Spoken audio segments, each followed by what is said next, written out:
Good afternoon, everybody. And here we are on a Wednesday. There's no World Cup yet. That comes tomorrow. This is the only day where they're going to take a rest and things are going to get started here very, very soon. So, tomorrow it will be France versus Morocco. And all day long here, we're going to have soccer programming. Sean and Joe and the rest of the guys will be dropping by throughout the day. So keep an eye out for Sean and Joe and the gang as they get you ready for the next round, the round of eight of World Cup soccer coming up, as I said, tomorrow with big situation of France taking on Morocco, which was a heck of a game back in 2002. So we're looking forward to that. So where are we today? Well, the announcement was made that the Big 12 did a deal with Monster Energy, and it takes over the branding. What might be called a landmark partnership aimed at revenue expansion for the conference. So let's just go over this deal first, and then you got questions, comments, whatever. Happy to talk about them. Okay. The Big 12 Conference is taking yet another aggressive commercial step, announcing a multi-year licensing deal that makes Monster Energy the entitlement partner for the conference for football and men's and women's basketball, and begins this year. Now, the regular season will carry full Monster Energy branding, which officially titled Monster Energy Big 12 Football and Monster Energy Big 12 Basketball. Okay. That part of the deal, by the way, is not unique. That's been done before, but what we'll get into some things that haven't been done before. But title sponsorship on college football and college basketball broadcasts is not that part's not new.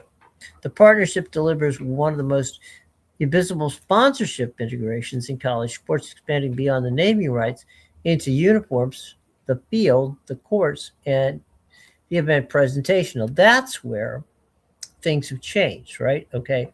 So not just do they get the name on the graphics having to do with energy, Monster Energy, Big 12 football and basketball, but in this case, you're going to see the patches, which many of you have seen, certainly on Major League Baseball, uniforms on their sleeves. Obviously, if you're a fan of MLS soccer, you've seen that. If you're a fan of Premier League soccer, you know that too. So that's not new, but it's new at college, so that's good for them.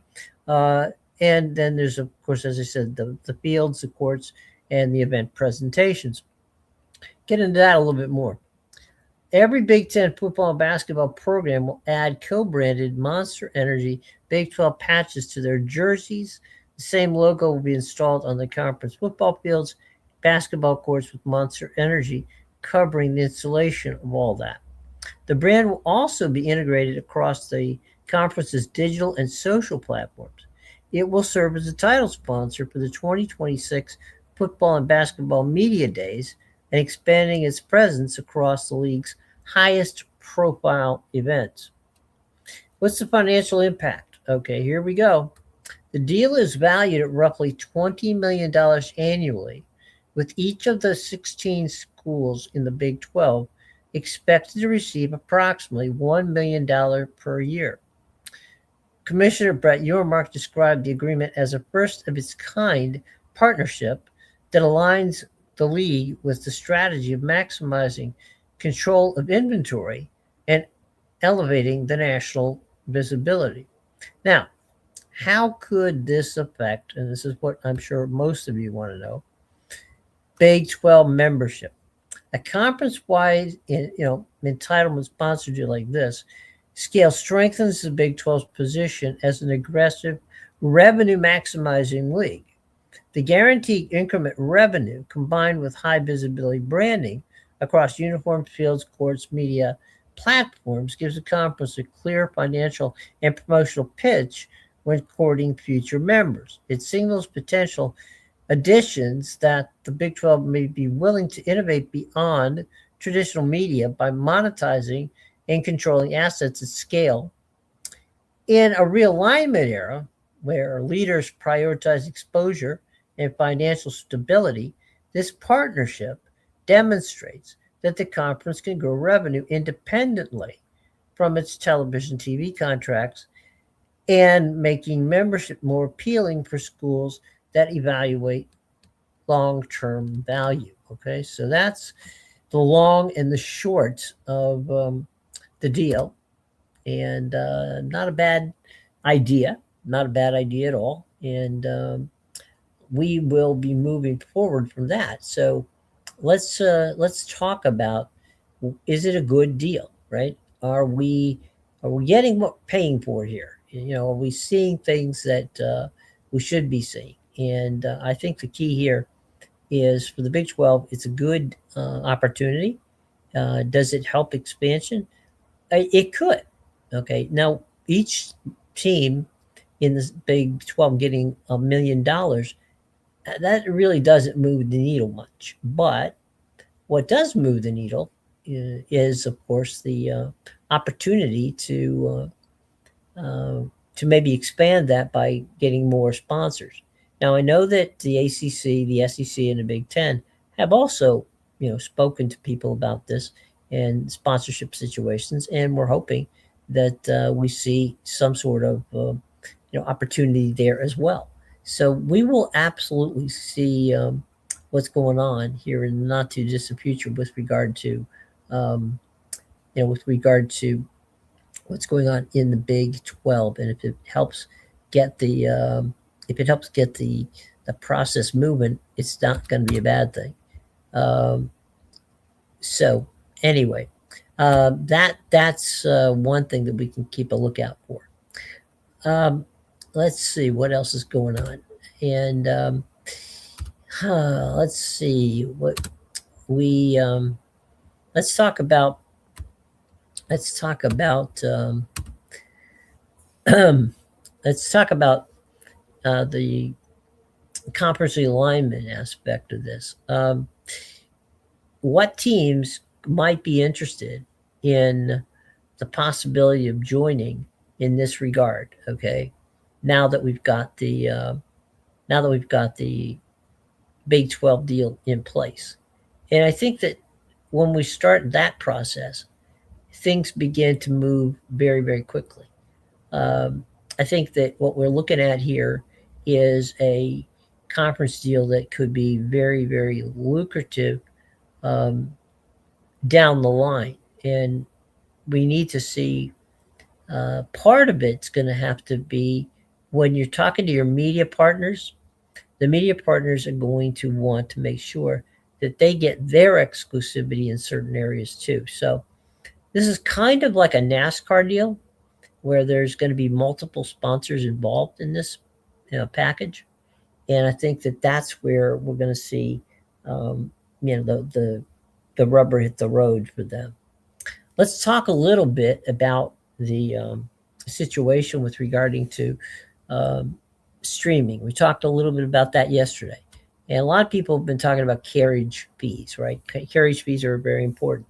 Well, they are and they're not. By the 2030 cycle, broadcasters like Fox, CBS, NBC, ABC, ESPN will all want to use Saturday football and, of course, March basketball as programming pillars. That's been really good for them on Saturday, and it's been something that prime broadcasting.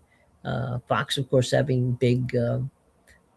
CBS having the 3:30 window for their Big Ten, NBC with Notre Dame and the Big Ten, and ABC, of course, with the 3:30 window with the SEC. I'm sorry, the 12 o'clock window for the ESPN broadcasts of the SEC or the ACC, and then of course they've had their evening broadcasts on ABC with either the SEC or the ACC. So the Saturday windows have been very, very lucrative, and there's no reason to believe that that's not going to change. Now, What might change, what is likely to change, is a lot more college football and basketball is going to be on the digital platforms, which would mean, obviously, if you're a CBS fan, that means Paramount Plus. And now that HBO Max is under their guise, it'll be on HBO Max.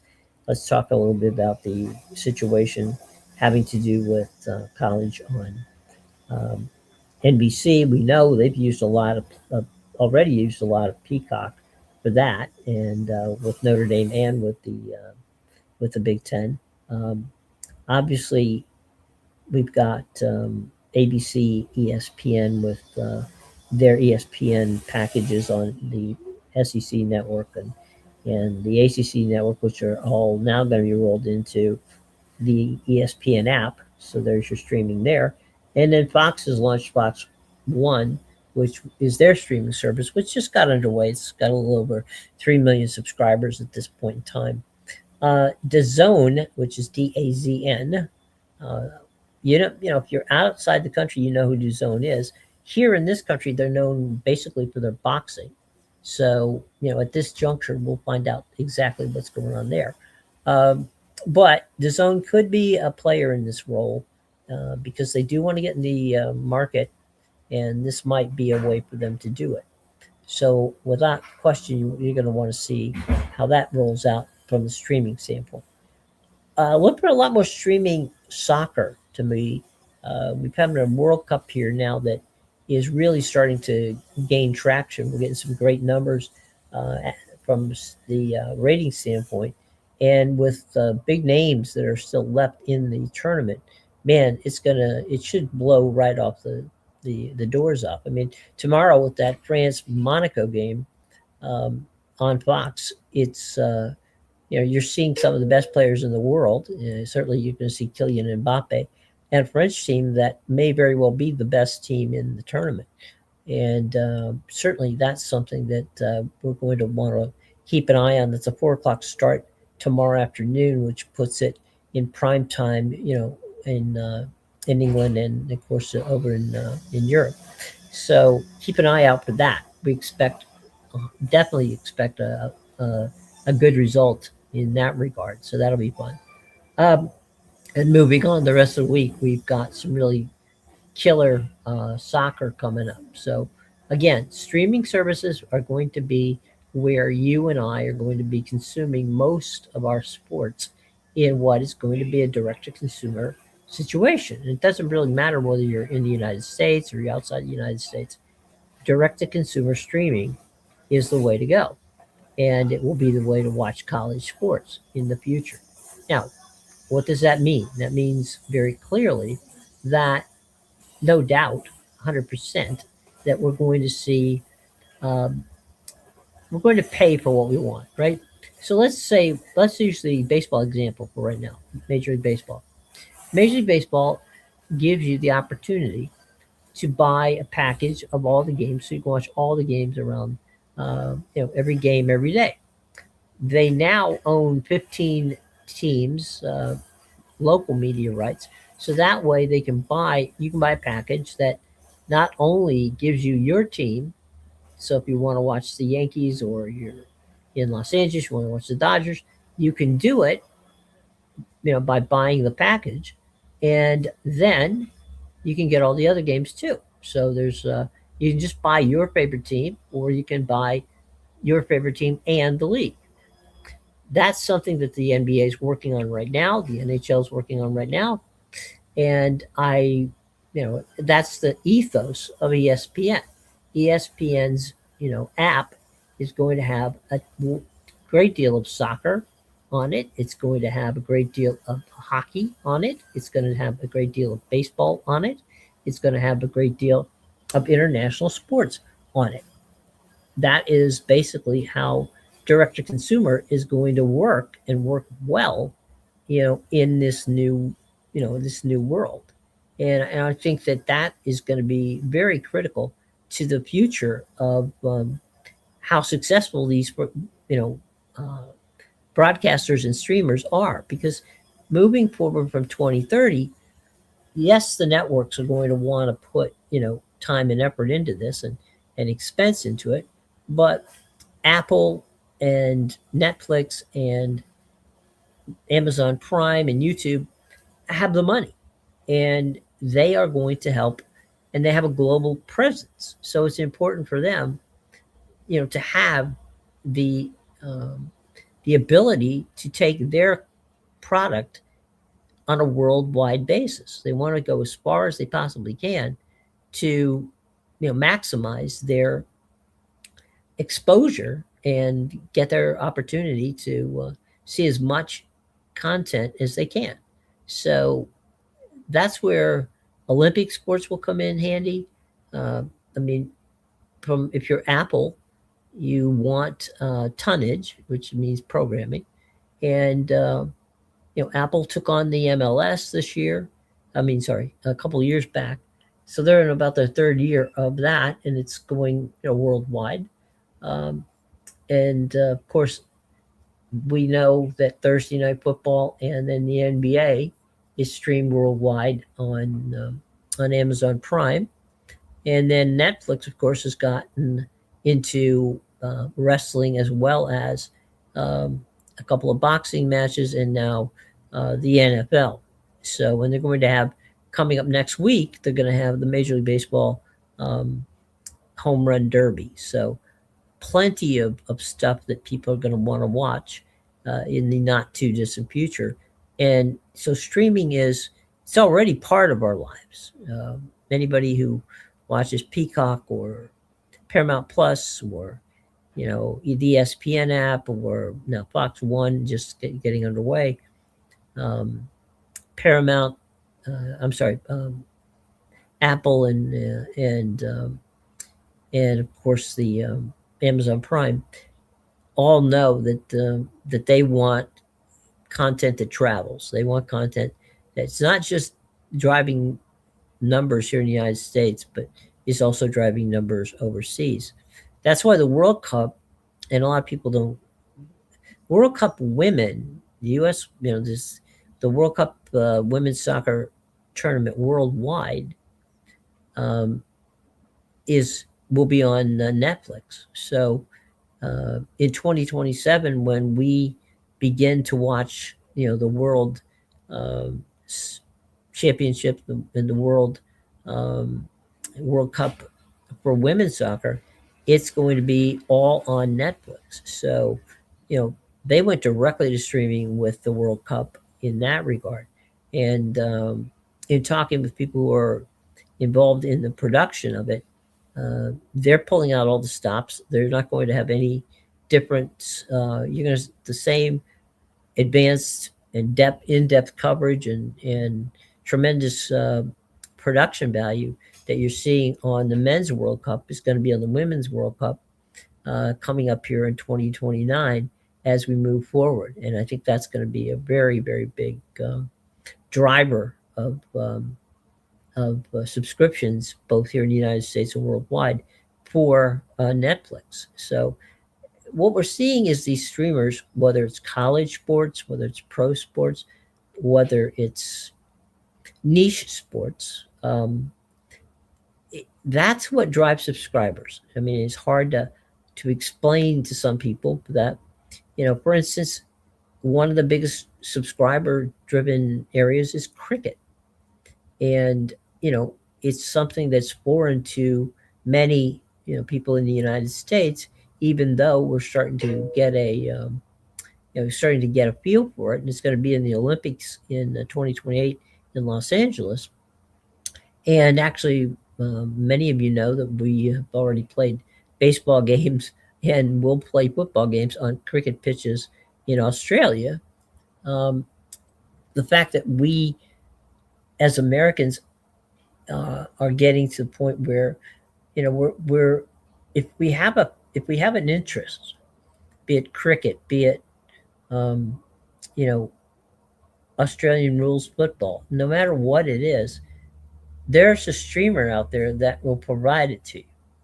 And that's the way we're getting it. We're getting like an a la carte situation here. You want Major League Baseball? All right, you can buy direct consumer. You want college sports? Fine, you can buy direct college sports. You want the opportunity to watch your favorite soccer team no matter where they are in the world. Well, that's not a problem either. They've got an app which allows that to happen. So everything boils down to direct to consumer content and product. What is it that we as consumers want, and what is it that we as consumers are willing to pay for?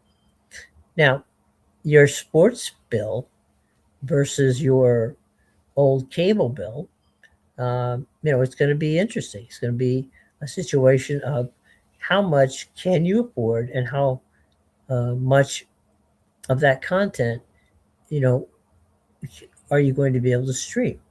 So we all put a budget together and decide, okay, um, obviously, uh, the NBA and the NHL and Major League Baseball, and even soccer, from even though it seems like it goes year round, have have off seasons. So in the off season, you're obviously not going to subscribe to Major League Baseball or to the NBA or the NHL. You're not going to subscribe to college football and basketball when it ends in March. So there'll be times when you'll have heavy streaming amounts that you're going to be spending money on, and then there's going to be times like during the summer when there'll be a great deal less. So it's just something that we aren't used to, but we're getting used to it. And I think that it's going to be very interesting to see how that works both here in the United States, as well as worldwide. And um, Brent, your mark with the Big 12 is pushing, his brand out there as far as he can, on the international scale, and he's taken college football and college basketball, um, to Mexico. He's taken it to Europe. He wants to see how that plays. I don't know how college sports is going to play European wise from a standpoint of football. Basketball will definitely play, but college football, I don't know. It's not the NFL, and it took the NFL years to cultivate a market over there.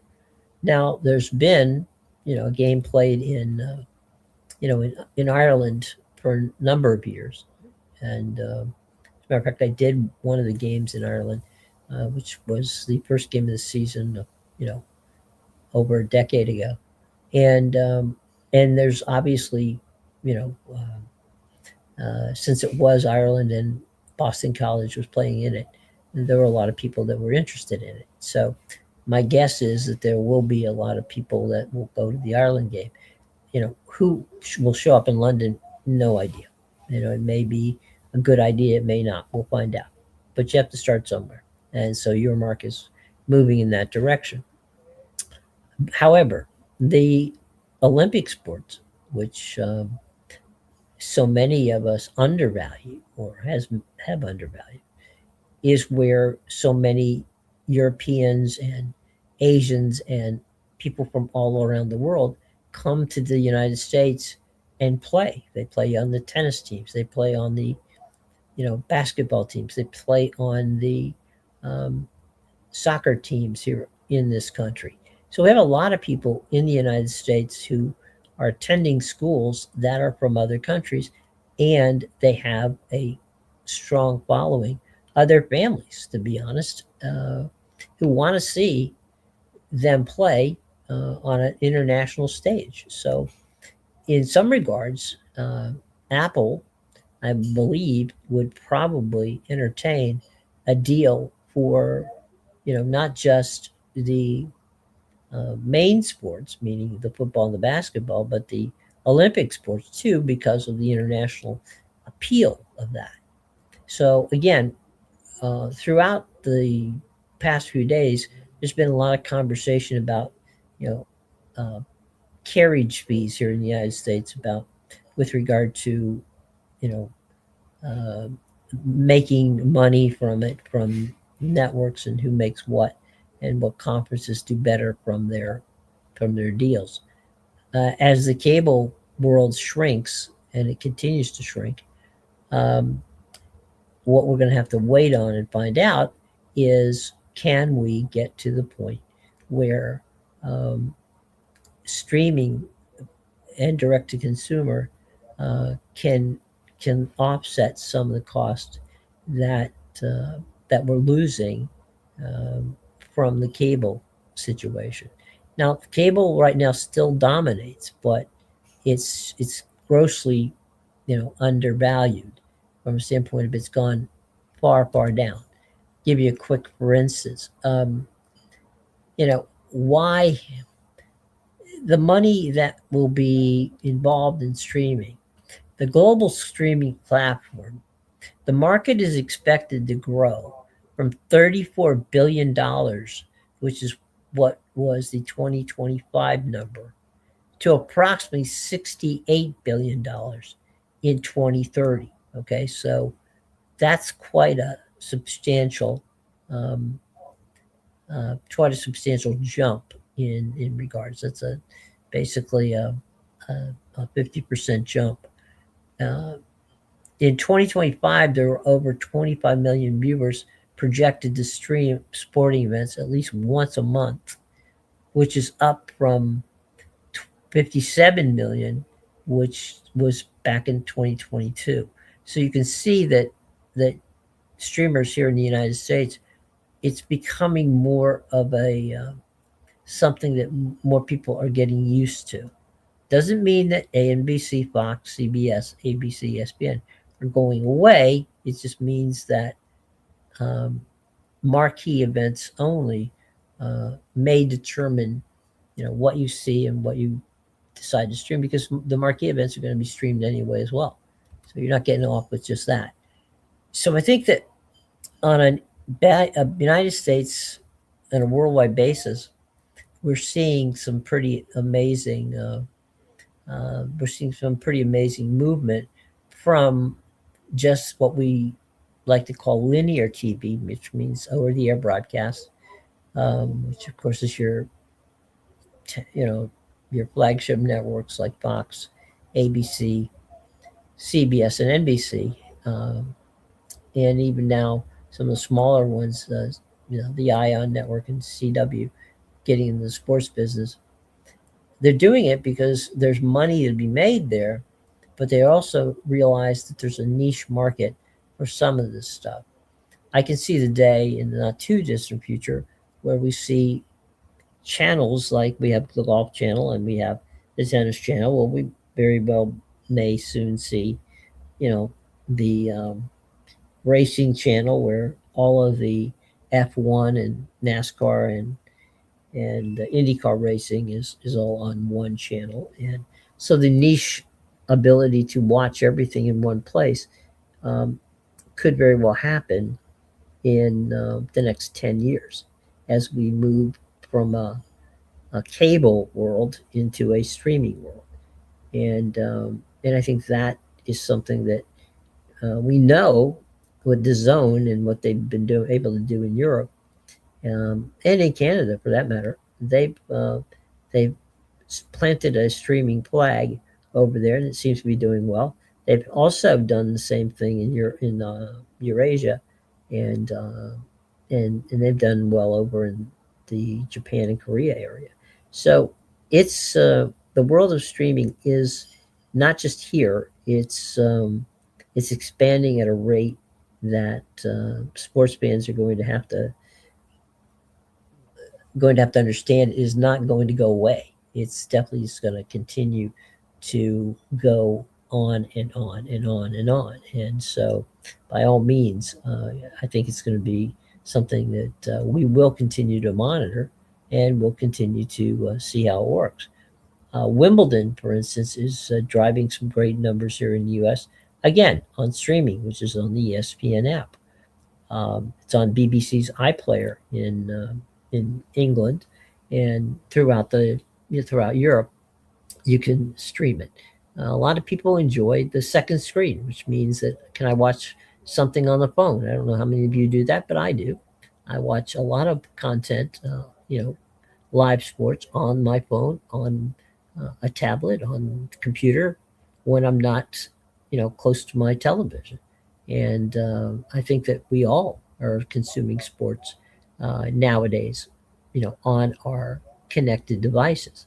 So So we're getting used to it, and it's not a problem. As a matter of fact, it's somewhat convenient. The fact that you have in your pocket the opportunity to, if you want to, if you have a couple of minutes, you want to catch what's going on in World Cup, you can just, you know, pull that phone out of your pocket tomorrow, and at, at 4:25, you can dial up your Fox One account and you can see, okay, what's going on with France and Morocco. The same way you can do, if you are a baseball fan and tonight want to see what's going on with the Yankees and the Rays as they battle for first place in the American League East. Again, you can pull the phone out of your pocket.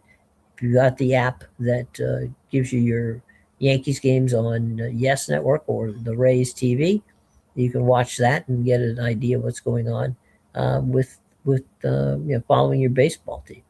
Uh, it's something that we all now are getting used to, and hopefully, it's something that people will not only embrace but enjoy, because we what we're seeing as a younger population is moving in that direction, and moving relatively quickly to embrace it and enjoy it. So, 100%, that's something we want to see and to see how it goes and continue.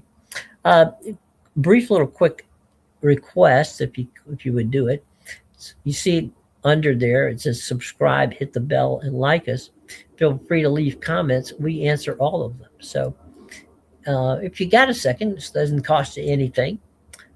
Just do us a favor. Just like us, hit the bell, you know, subscribe, leave comments, and we absolutely will answer all of them. It doesn't matter where you are in the world. Um, we will be happy to take the time to answer any and all of your questions and your comments, be they good comments, be they questions, or be they suggestions. Any of that is always welcome here. So, subscribe, hit the bell, like us. Feel free to leave comments. We will answer all of them. Okay? All right. So let's once again talk about where do we go in the streaming world. The streaming world is built for the niche programming.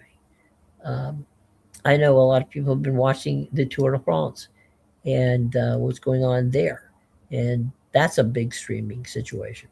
Many people, because Wimbledon here in the United States is played during the daytime hours, when they should be working, people have their phones or their second screen in their computer situation where they can hear what's going on and then pop up the screen whenever they want to see what's going on at Wimbledon.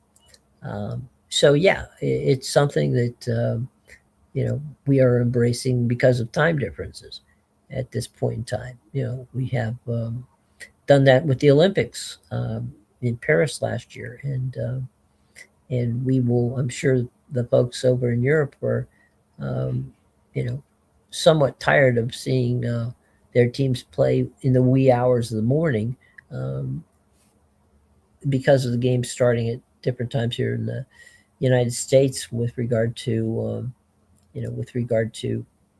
um, late start times here in the United States are incredibly late start times in England and Europe and throughout Asia. So, without question, I think that the streaming thing allows us to watch them in a way that's most convenient for us, and I think that's really going to be something we should all understand, that we're going to pay for it, but it's going to be a benefit to us greatly as the future of sports comes, to the streaming service near you.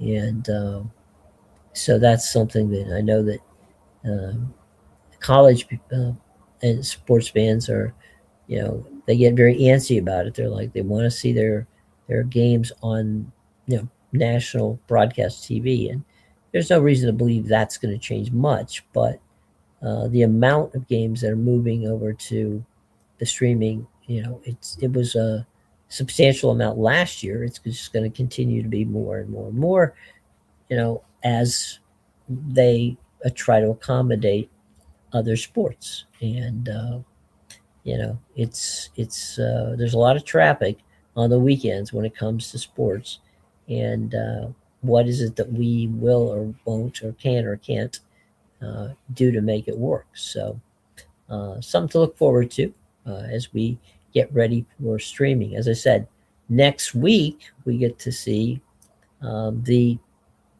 Netflix is going to have the home run derby. Now the home run derby in Major League Baseball is one of the most watched non-baseball you know events. When I mean non-baseball, meaning it's not a game.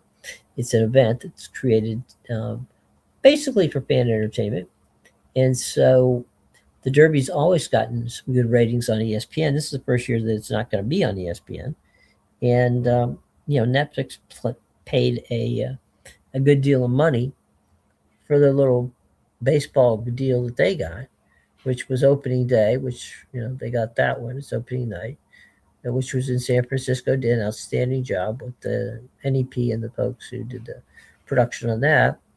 And then we've got baseball's also, All-Star Game, which will be on Fox, and the Home Run Derby, which of course is going to be on Netflix. So if you're going to watch the Home Run Derby, you're going to watch it on Netflix, and that's the streaming aspect of it.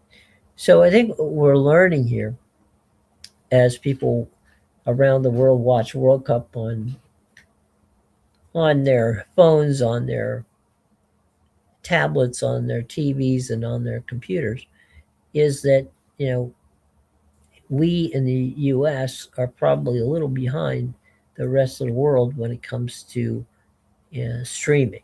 Streaming is something that we haven't necessarily all grasped yet, and but it's something that's going to be very much a part of our lives. You know, already started and only going to get more as the time goes on, and it really boils down to budgeting and how much is it going to cost to continue to do that. Now, um, let's take a quick look, if we can, at again tomorrow. It's France and Morocco. Kylian Mbappe and France, one of the definite favorites in the World Cup. I think that's Sean's favorite. He's my favorite as well. They get underway 4 p.m. Eastern time in the United States. So if you're watching us somewhere outside the U.S., then if you're watching us in the UK, then that'll be on 9 o'clock in the UK, and then it'll be on in 10 o'clock in throughout Paris and Rome and around throughout Europe at that time. So we're going to get late games for y'all next tomorrow. Um, they're all going to be in that hopefully area that will make it easier for people to watch, and so we'll definitely have an opportunity to see what's going on in that regard. So stay with us, and we'll make sure that you understand and know where to watch everything. Wimbledon is going on as we speak in the United States here. For those of you who want to watch what's going on in Wimbledon, that's going to be on ESPN, ESPN2. Stream it on the ESPN app. If you're in the UK, it's on BBC, and you can stream it on the BBC app. And let's see, in Canada, if you want to, you can stream it on TSN, and also if you want it in French on RDS. Both of those have streaming apps as well. So that's where you can watch your Wimbledon coverage. We will be seeing next week coverage of the Open Classic in coming from St. Andrews. Scottish Open begins tomorrow. That'll be seen here in the U.S. on the Golf Channel. For those of you who, again, Golf Channel can be streamed, and it also is available on cable. And TSN in the TSN has the rights up in Canada, and then of course BBC has the rights over in the UK. So Scottish Open golf, outstanding group of players playing. You got Scotty Scheffler, you got Rory McIlroy, you got basically back Max Homa. You've got really some of the world's greatest golfers playing in Scotland in what should be a Royal Turnberry, should be a really good golf tournament. So without any question, please, by all means, stay with us, and we'll give you all the information on where in the world you can watch any of these events that we are talking about. And it's going to be a very entertaining situation. Now, good news, bad news. Good news for the U.S. is that we really have had a wonderful World Cup, and people have enjoyed being with us and coming to the country, and we've embraced a lot of wonderful folks from all over the world who've been kind enough to visit us here and watch their games and enjoy their team play and really enlighten soccer fans, getting them juiced up here in the United States. So it's been World Cup has been a very very good um, a good bridge to for Europeans to see that we aren't all ugly Americans here. We all love to have people come from other countries to visit us. We enjoy um, seeing how excited you all get about your team and your support for your team.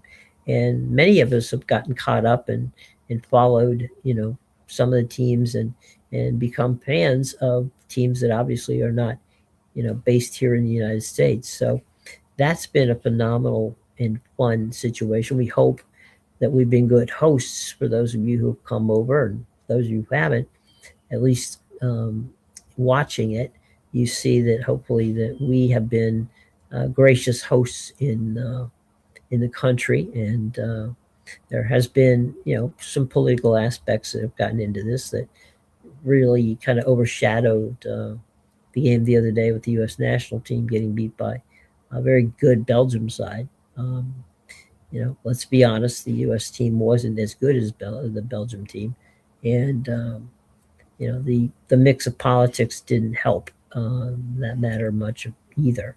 So again, it's one of those things that was a small mark.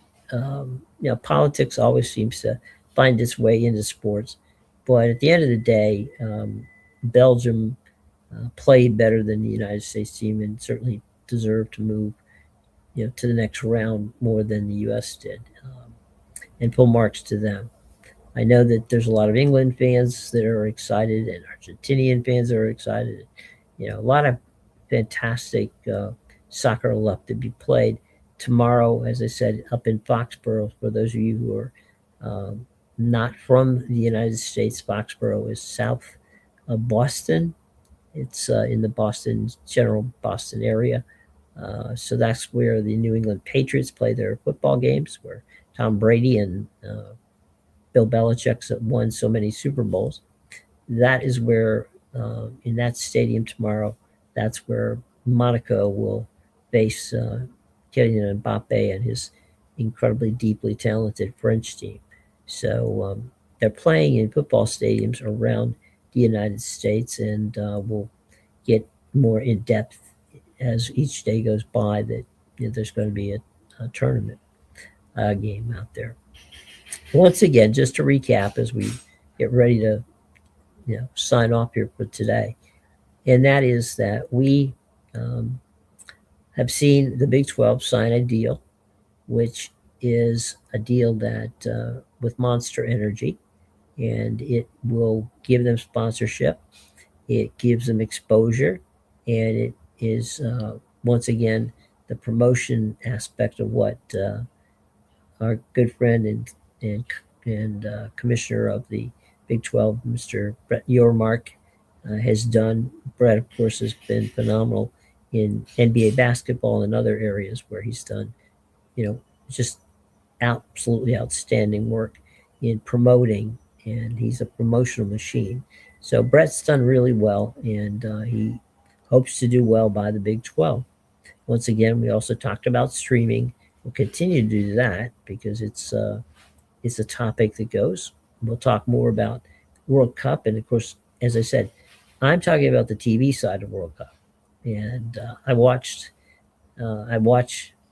not only the Fox broadcaster in the United States, but I watch TSN's broadcast in Canada. I watch the BBC and ITV's broadcasts over in Europe, and I catch the SBS broadcasts down in Australia.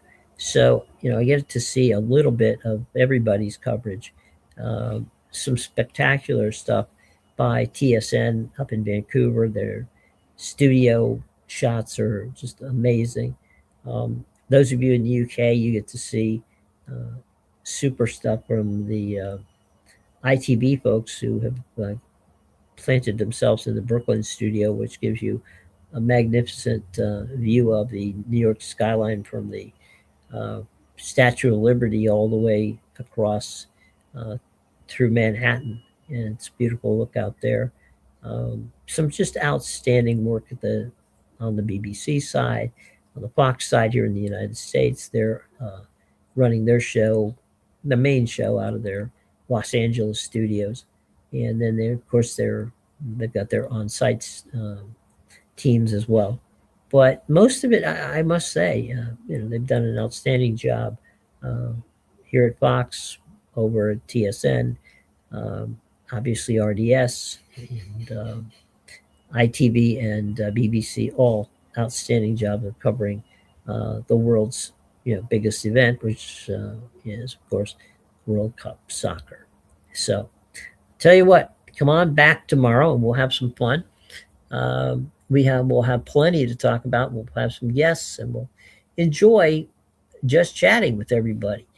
Again, one more time, if I may be so bold as to ask, please subscribe, hit the bell, like us, and feel free to leave any comments and questions, and we'll answer them for you. Okay?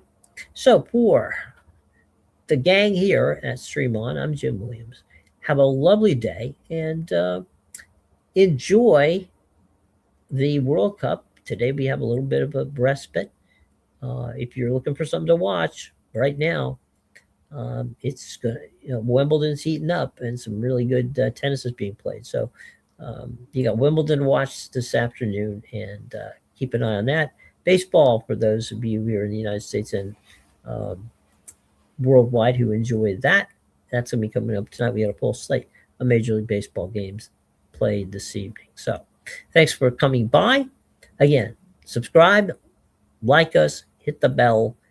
That way you know when we're coming on, and we will see you tomorrow. Thanks, everybody, for joining us. We wish you all the best. And we hope that your team wins, no matter where you are around the world and no matter who you're rooting for. Let's all have a winning day. Take care, everybody.